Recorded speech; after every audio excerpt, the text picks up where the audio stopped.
welcome to a brand new episode of In Other Words with Danielle and Zara. So this is a podcast where we talk about a wide array of different subjects, from technology to addiction. So in other words, we talk about all the things. So today we're on our third part of our three-part series called Relationships, and we're focusing today on marriage. So we'd like to introduce you to Amanda and Richard Southey, who will be discussing their marriage with us. Because we don't know much about marriage. Surprisingly, we're not married. What? Yeah. Cool. So you guys can just tell us a little bit about yourself, how you started dating and then transitioning into marriage, all the fun stuff. Okay. Hi, I'm Amanda. I am Danielle's favorite auntie. Yes. I am Richard's wife of 18 years. And his favorite wife.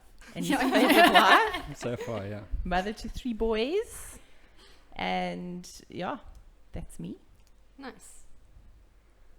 Yeah, well, about our marriage and how we met. I met Amanda in 1998 through Wow. I wasn't some friends born. in the church. And initially, we were just friends. And as time went by, we became more than friends. And at some point, we realized that we probably would like to marry each other. And that's our story in short. Nice. That's Cool. a short summary. Yes. So how old were you when you started dating and then eventually got married? I was 26 when we got married. So it must have been about 24 when we started dating. But we met like a few years before then. Okay. So you didn't know each other. So we knew each other. We Yeah. were very, very good friends Mm. before we started officially dating. But it was a very sort of natural transition. That's there was nice. no okay, this is the day we started dating. It was just like a natural transition from friendship into something more serious. So I was 24 when we actually started dating. Richard was Yeah, I was 30. I'd only just moved here, so I wasn't living here. And moved to Deferring Baptist Church and met Amanda through some friends there, and we became part of the same life group and hung out together quite a bit, and then eventually just together.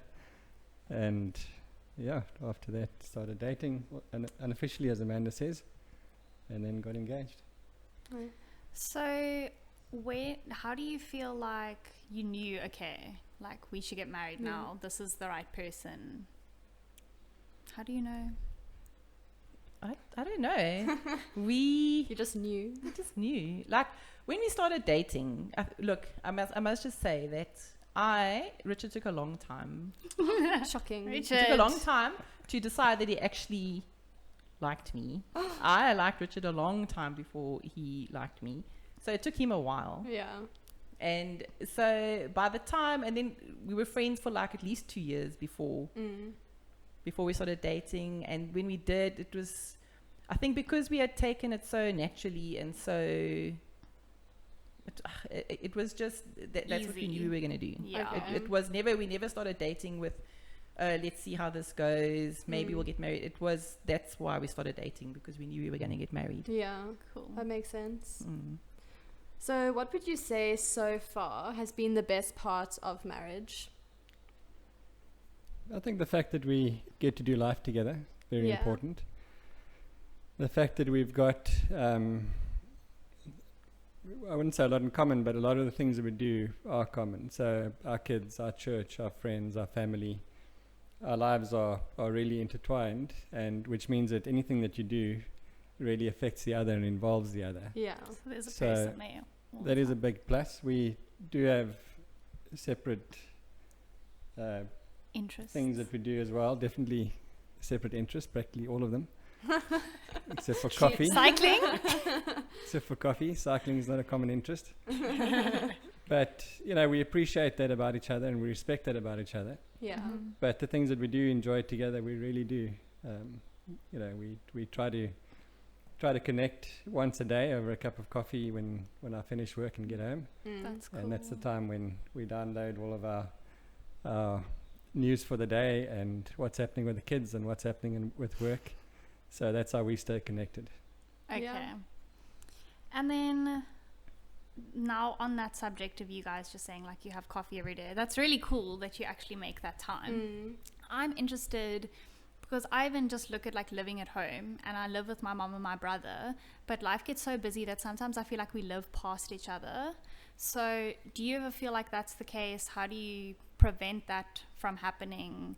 And also, I would just assume that like when you're married to someone, you talk about the kids a lot, you talk about work a lot, but like how do you make a distinction so that you're still a couple before everything else? It does sometimes feel like that we're living past each other. In fact, often, especially like just with, busyness of life and kids and so that's why we actually started the coffee thing. Yeah. So I mean, it's obviously now been different during lockdown, but under normal circumstances, Richard would come home from the office at like 5 o'clock or whatever, and we would just take out like 15-20 minutes just to touch base. The boys, we go shut the door in our bedroom. Nice. We sit there, we drink our coffee. The boys aren't allowed to come in. So that's where we talk, and then we just, that is our connection point in the day. If we don't have it, we both miss it. And sometimes it does happen that we can't, but we definitely feel it, Yeah. But aside from that, we also just try very hard to make time to date, at least, like go out at least once a month if we can, at least. Yeah. Go out for supper. It's never nothing, never anything fancy, but just to do something, just to get away from like the boys and the busy life and whatever. Yeah. And when we do go out, we try not to talk about the things that we would talk about when we're at home. Yeah. That makes sense. We don't talk about the children. We don't talk about work-related things. Try and find different topics, which means I store up topics.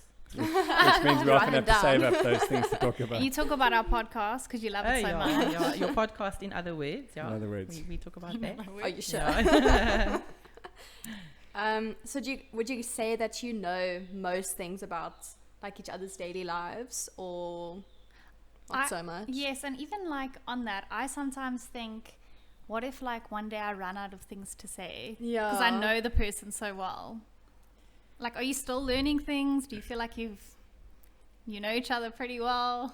I think we have a pretty good idea of what each other's day is. Under normal circumstances, for me, I know Richard's at work. That's what he's doing. I don't always get a good idea of like how things affect him. Like if he's going through stress or whatever at work, until we actually like sit down and talk about it. But I think we have a pretty good idea of what each other's days look like. Yeah, I think we share most things, so obviously things that are work related would be meaningless to Amanda if I spoke about these things.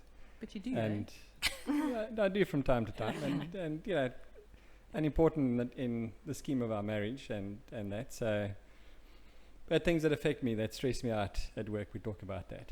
So, and generally, when there are things that are issues, then we'll share those things. Keeping them inside is not ideal. Yeah. So would you say that communication like that is maybe like one of the keys to a very successful relationship? Because that's what Devin and Danielle spoke about a lot in the previous episode. No, definitely. Communication is huge. Yeah. Because also if you're not communicating, like if with us, if it feels like we haven't connected for a while and we're just living past each other, I start feeling unloved. Because I'm just not getting that like emotional input or whatever. Yeah. And it's always nice to just sit down and like, even if it's just really arbitrary stuff, it's not always I must say there's often times when sometimes you do not run out of things to say, but sometimes I think, okay, so that's why I store up topics for if we go out, because we've got something to talk about, because otherwise you just naturally like fall into talking about the kids or talking about all of those things. But I think it's not just about communicating, in other words, chatting. It's also talking about issues. Yeah. And I think that's where, if you see a relationship fall apart, that's often where the issue is. People aren't talking about their problems. They're not saying what's on their heart. Yeah. And so the opposite of good communication is bad or no communication. That's often where the issues come, Yeah, that's so true. And then also just like with regards to talking about issues, in terms of conflict, like, what are the things you fight most about, and how do you deal with conflict? Because I often find that, and this might not be the case for you guys, but one person is like a talker and wants to talk and solve the issue. The other one's like a give me time. And we spoke about that a little bit with Danielle and Devin. But over the long period, like, how do you deal with conflict and stuff? I think Big ultimately, question. Scream at each other. Neither of us are screamers.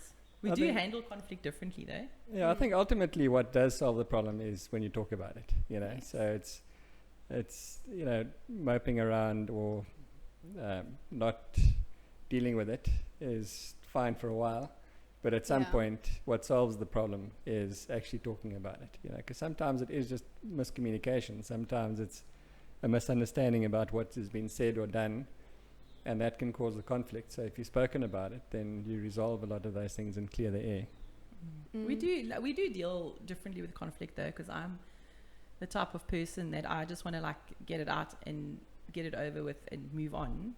Richard is more he'll sort of like dwell on it a little bit until he's ready to. Think about it for a while. He'll think about it for a little while, and eventually we like come back together and we'll like talk about it or whatever. Yeah. But yeah, and I mean, what our conflict is mostly about. I think like you probably find in most marriages, there's one or two like topics that usually set a couple off. You know what I mean? Yeah, That's like for sensitive sure. or whatever to that marriage or that couple. Is it the And- dishes? which is a terrible dish. No, no, it's not. So I mean, like we have our little, arguments, whatever, every now and again. But we also have like, I would probably say 2 topics that we don't fight about often, but when it happens, it's not very pleasant. And I won't mention those 2 topics. That's okay. You don't have to. But I think most marriages would probably, or most couples would identify with that there's 1 or 2 like sensitive topics that always trigger a big fight or a big argument, and it's something takes a little bit longer to work through, takes a little bit longer to get over, but I mean you always do, Yeah. But the bottom line is pride. That's always a big issue. So if you Yeah. are too proud to resolve it or to come and chat about it, apologize, accept an apology, that sort of thing. These are things that are probably worse than bad communication. It's pride is a big pitfall in relationships. And I think I've come to realize more and more that you don't have to solve the problem immediately. When emotions are high, it's better to walk away for a little bit until you've both calmed down and had time to think a little bit and you're ready to actually just talk about it in a calm manner. Often when you've calmed down, you realize that actually it's really not as bad as what you thought it was. Yeah. And it's much easier to deal with. Yeah, I can definitely relate to that.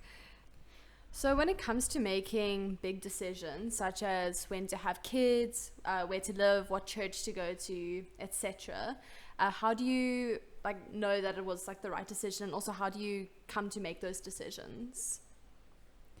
We've never really had an issue with making those types of decisions.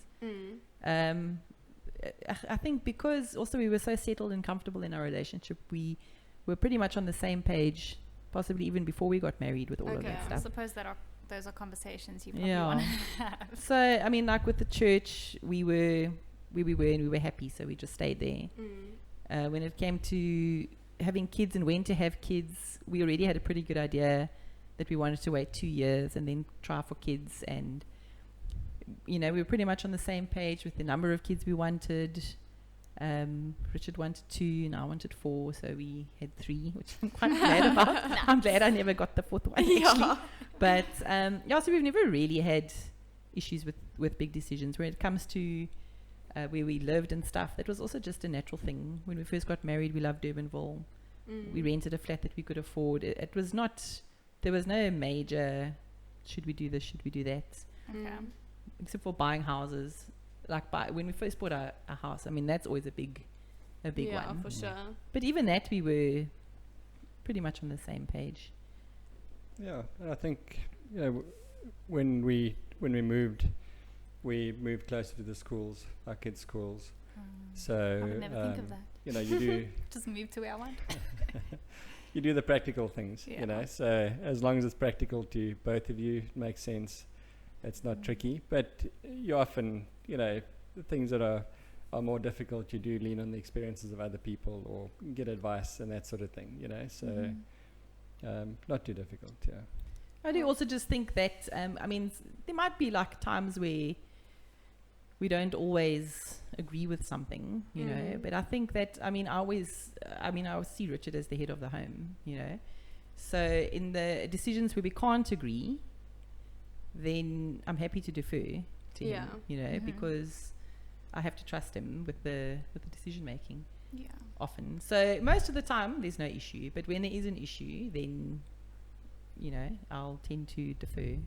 We do have different strengths, I think. Mm-hmm. So, which is why we have flowers as pictures in our bedroom. Yes. Because Amanda's more of a decorator than what I am. So Who would have thought? I think we do recognize each other's strengths in terms of where they might know best. Yes. So Yeah, that does help as well. If there is no such thing, there's always going to be conflict, and that doesn't help anybody either. So as time goes by, you kind of settle into who has the better understanding Of or that specific issue or topic. and Yeah. you know, otherwise, or you motivate to have your decision heard. Yeah. Well, because the reality is you can't both win. You can't both have what you want. Each person have what they want all the time. There's always compromise. There always has to be a compromise somewhere. Yeah. You know, and where you can't find a compromise, then I suppose in your relationship you just have to figure out, am I going to let this one go? Mm-hmm. Or are we going to make it into a huge big issue that can end in, you know, divorce or whatever, because that is often what happens, you know. Definitely. But I think typically if you have found each other, it's usually through commonality as well. So we may not have connected as well if one of us didn't want to have children, or you know, if one was a Christian and one wasn't, or whatever the case is. There are going to be certain points of commonality that you already have, which will make those very important decisions a lot easier to make. Yeah. Yeah. Cool. And then with kids, how does children change your marriage? Because I'm assuming it changes your whole life. But how is marriage different now with children versus, you said you waited 2 years? Yeah. Well, I think once you have kids, you don't have your own life anymore. You know, you just don't. It's not, when you have kids, we always say we're not going to let the kids rule our lives. The kids are, but the reality of having kids is, it just does. So you have to be ready for it. You know, I'll never say to someone, okay, the next step is now have kids. You've got to be ready for it, because it does. It changes many, many things. It's more difficult to find time for each other. You know, often like you're tired because you like lack of sleep, or you just have decisions that you have to make all day long, and you know. Yeah. So I mean, you can end up being, or like as a mother, if I talk as a mother, I might not always have energy to give Richard the time he needs, because all my energy is being given during the day to the kids, you know, and actually all I want to do is go sit in a corner and rock. No, it's not that bad. but it does. Yeah, it changes a lot. So you do have to make more effort to find time for each other, and to find those little pockets of time during the day, and closing your bedroom door and telling them, stay out there.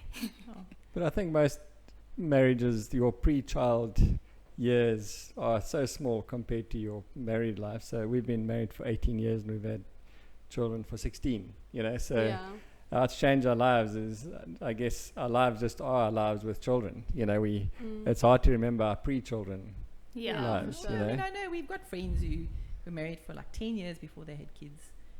And I suppose, you know, when you don't have kids, you can do whatever you want to. You've got no one to consider. All your money is yours. If you feel like getting in the car and driving, you can go. If you feel like getting in a plane and flying, you can go. So from that's always a big change, you know what I mean? So now you've got to have all these other little people that you're responsible Yeah. for and depending on you. Yeah. So, But is it worth it? well, Most days. no, it is. It is definitely. That's it's good. worth it. Our children are probably going to be listening to this at some point. So the So answer is you yes. have to say yes. It's Force not. them. It's never easy, but it's always worth it. Yeah. Okay. Yeah. Nice. And then, so I mean, like you said, don't have kids until you're ready. But I often feel like there's a pressure. Everyone wants to know, like, when's the next step to do something. So when you're dating, it's like when you're getting engaged, when you're engaged, when you're getting married, when you're married, when you're having kids. But now you've had your kids, so what? I want to say, what is there to look forward to? That sounds so sad. Yeah. But like, what is that next step? What does the future look like? The next step to look forward to is your children moving out. You've got a long way to go. Yeah. Retirement. Yeah, retiring, having, more time. I know as your kids get older anyway, you tend to have more time for other things. Yeah. I mean, Richard and I, we often like when we go away to Greyton, we talk about our 10-year plan of buying a B&B in Greyton, and who knows if it'll ever happen. But Yeah. so, I mean, we do dream. We'd love to go travel one day. We've never traveled Yeah. together. I think it's important you have those dreams. It's not Mm. like We I have do, kids and now my life's done. Yeah. Yeah, we often talk about when we retire or we're going to do this when the kids are older and we can leave them, Mm. so...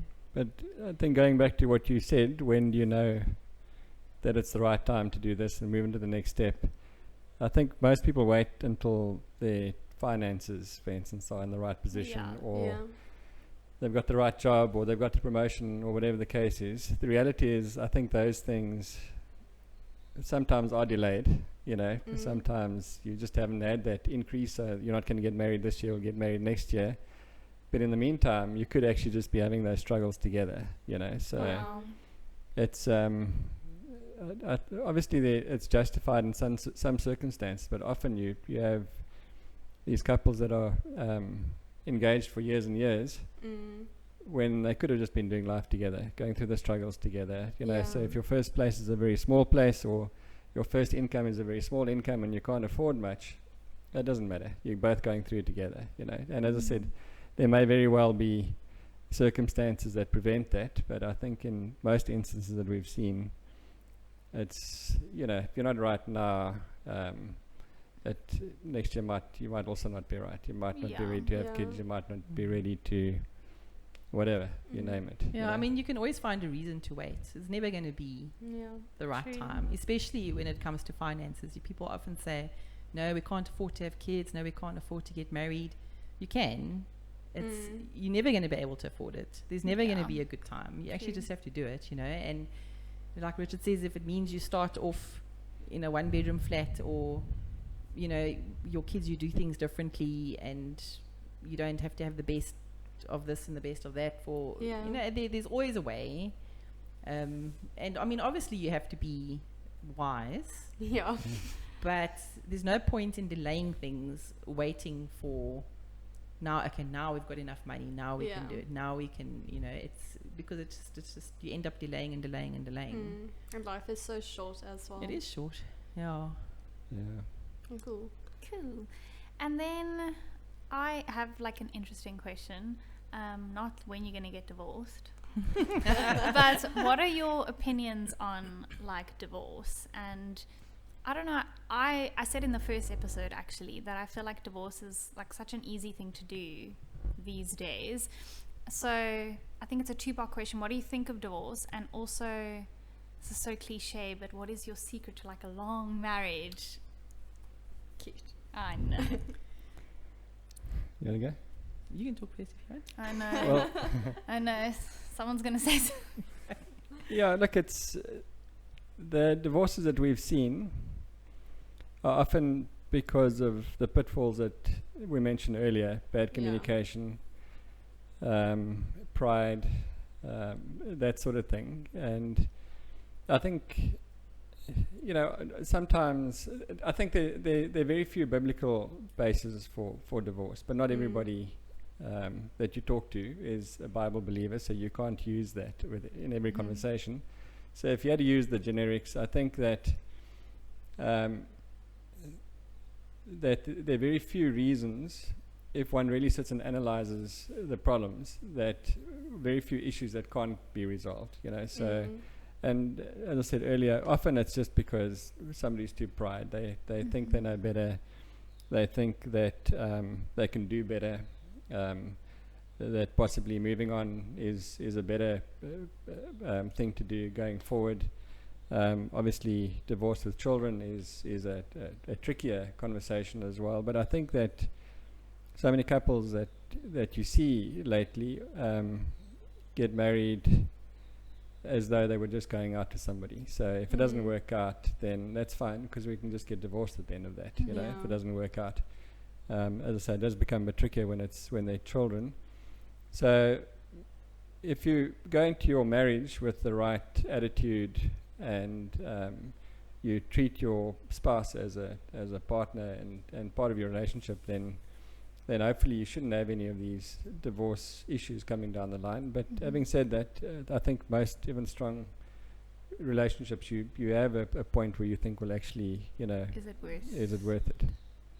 Yeah, I think, I mean, for us, divorce has just never been an option. Yeah. You know, and I think it was it's a decision you should make before you get married. Is the word divorce is just not going to enter our vocabulary. Yeah. Whatever we get hit Till with, death do us part. yeah, is what we're going to deal with it. And I think, as Richard said earlier as well, a lot of what we've seen, it's pride, it's selfishness, and I think, you know, you often hear, well, I mean, it's so prevalent now in society. It's all about you, and you must be happy, and you must do this, and it's all, you know, all for you, and go treat yourself, go do this for yourself. And I mean, you hear people saying marriage is 50-50, but marriage is not 50-50. Marriage is 100-100. Yeah. You know, you've both got to give 100% all the time. Sure. And it's not about self anymore. It's the same thing when you have kids. It's not about self. Yeah. You actually learn to become selfless. You have to. In fact, that's why, I mean, even having kids, it just teaches you so much about selflessness and about patience and about, you know, marriage as well, considering the other person.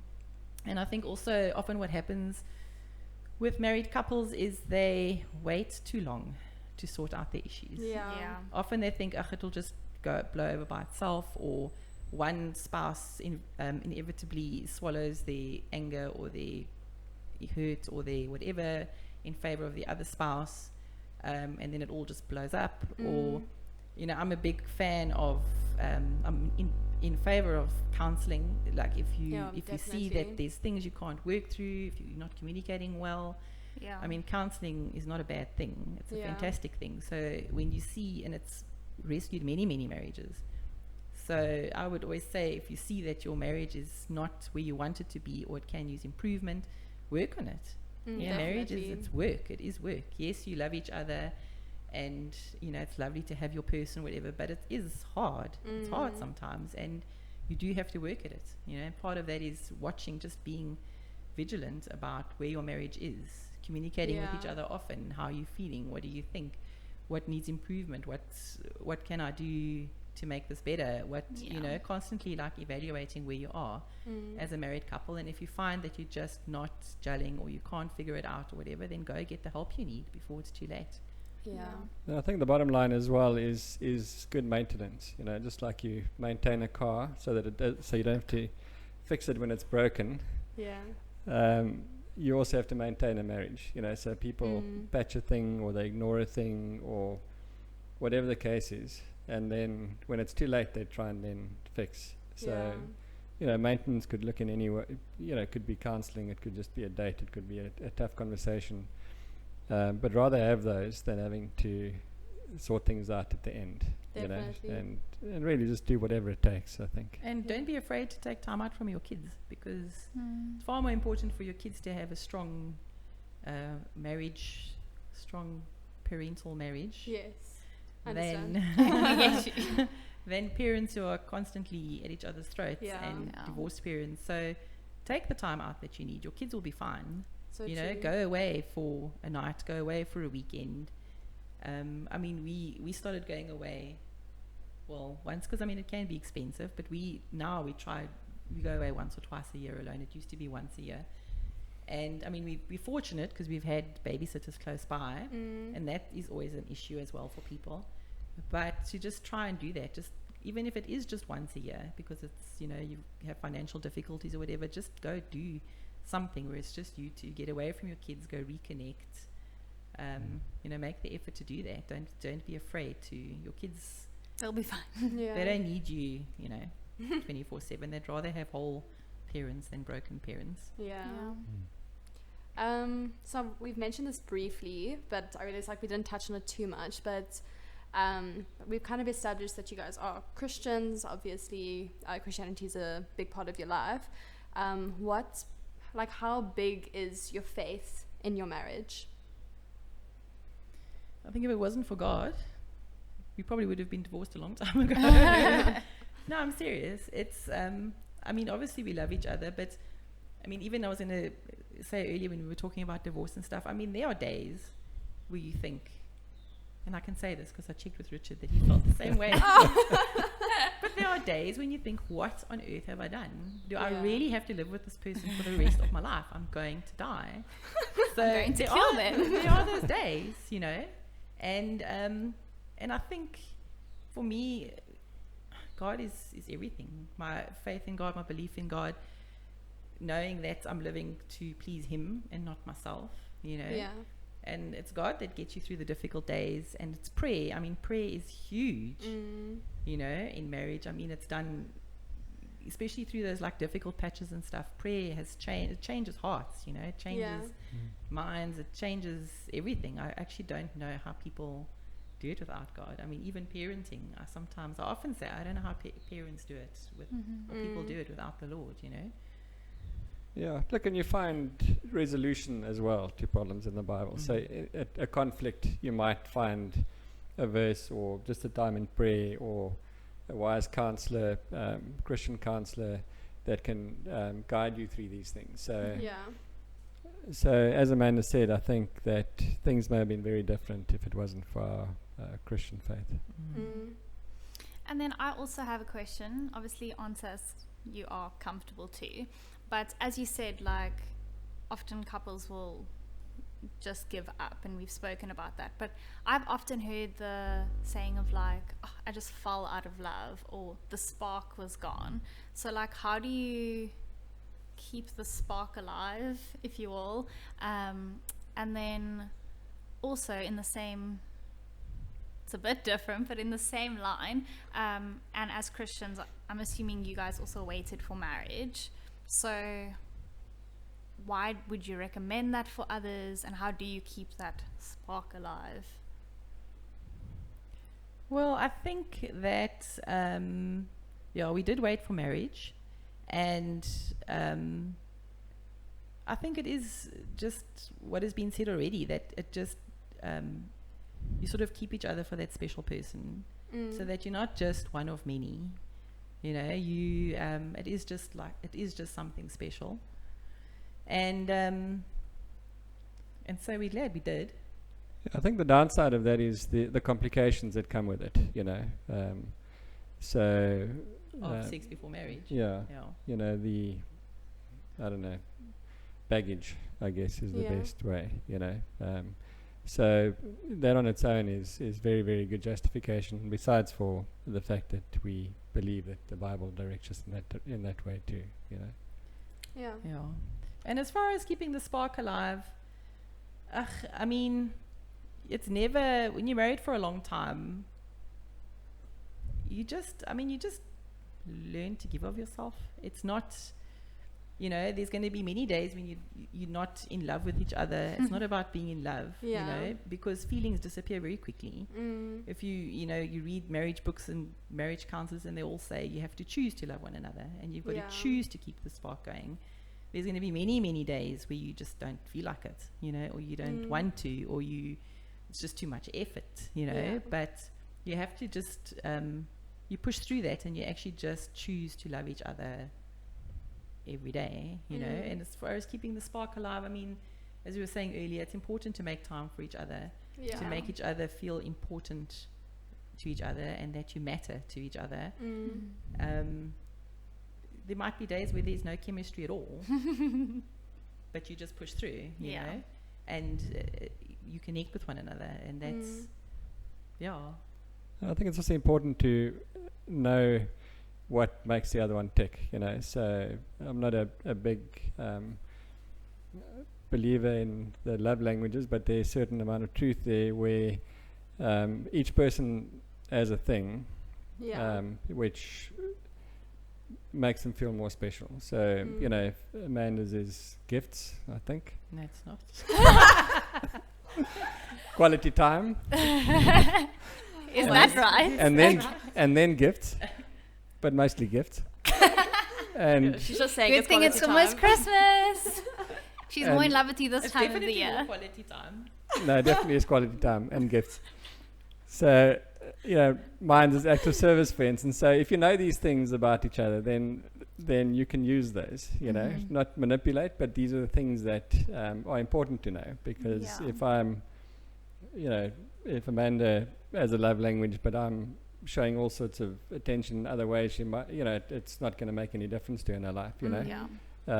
So, you know, we have different personalities, and you have to make sure that you are nurturing those things that are important. Yeah. Cool. I think as far as relationships and sex before marriage and stuff, it's very important to, I mean, even if you're trying to remain faithful to God as well in your relationship, I mean, there's temptations all over the place. Yeah. So to put things in place when you start your relationship, that you know these are the boundaries we are not going to cross, full stop. Yeah. And I mean, obviously sometimes things happen, and to not beat yourself up over the head and just pick yourself up and move on, you know. And then in marriage as well, a lot of people, you hear of a lot of marriages where people use sex as a weapon. Yeah. You know, or they use sex to manipulate their spouse, or and that's never a good thing, ever, because that is not God honoring at all. Yeah. And if anything is going to kill the marriage, that's going to kill the marriage. Yeah.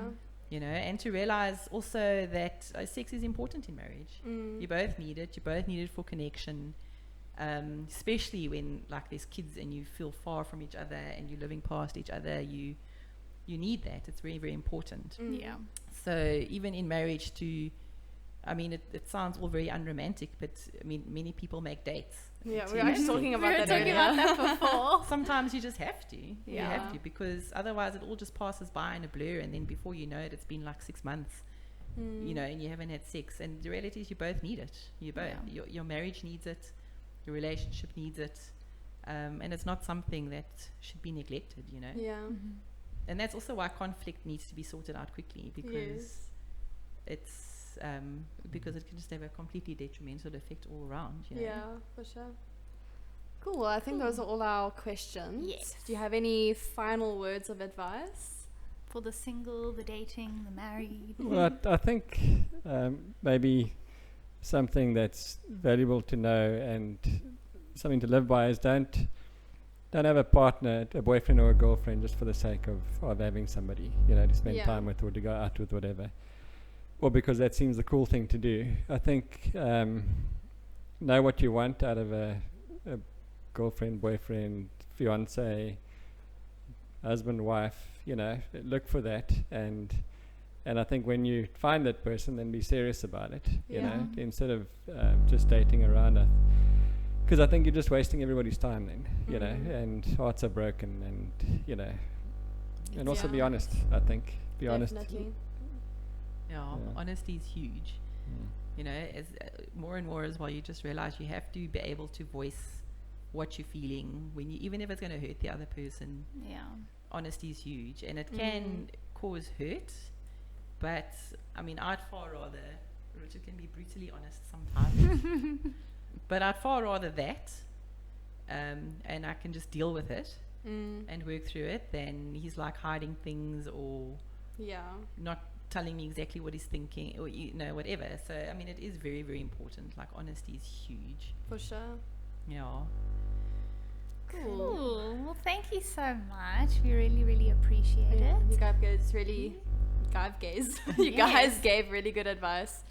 It was really interesting to hear. Thank you very much. Yeah, And thanks. congratulations. If your marriage were a person, you could legally drink by now, so you've done well.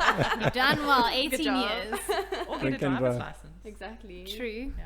Why my first thing was It's worrying. Zara. That's for another episode. Zara. Yeah. Well, thank you guys so much. Yeah. And I think this closes off our relationship series. Yeah, thank you to everyone for listening. And if you haven't listened to the other ones, just go and check them out. I think they're pretty good. Yes. Yeah. We'll see you guys next time. Thank you. Bye. Bye.